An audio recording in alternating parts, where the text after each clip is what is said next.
Interi ka një skuadër që në Itali është e padiskutueshme, pavarësisht kampionatit.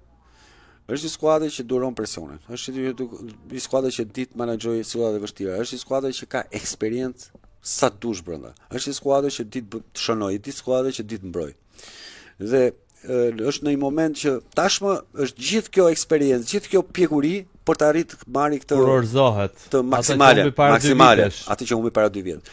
Ndërkohë, Luis Enrique erdhi dhe ndryshoi një Paris Saint-Germain që ishte bërë si një skuadër marketingu, që kishte vetëm yjet e botës, por nuk kishte skuadër. Kishte edhe Messi më të mirë në botë, por që s'bëri asgjë ke Paris Saint-Germain. Ndërtoi një skuadër që sot për mua është një miksim midis futbollit italian dhe futbollit spanjoll.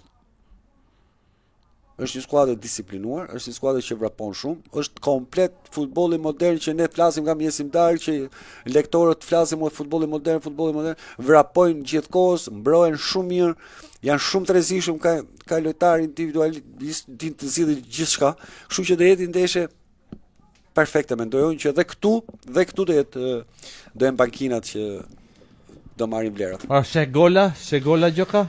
Jo, nuk shoh gola. Këto janë ndeshje që nuk prodhojnë shumë gola. Tani mos kalojmë ke Barcelona Inter që u bën sa gola u bën në 2 ndeshje. 7-6, 13 vetëm. Edhe këtë imponoi Barcelona se ishte për Inter me 1-0 kishte marrë hall, po ishte i detyruar të shkonte. Është vërtet. Po këto janë ndeshje që, se ne mund të flasim, por siç i shikoj ekipet dhe siç i lexoj trajnerët, janë ndeshje që nuk do ketë gabime shumë. Pavarësisht se futbolli unë e thash është lojë gabimesh, po do jetë ndeshje shumë e kujdesshme.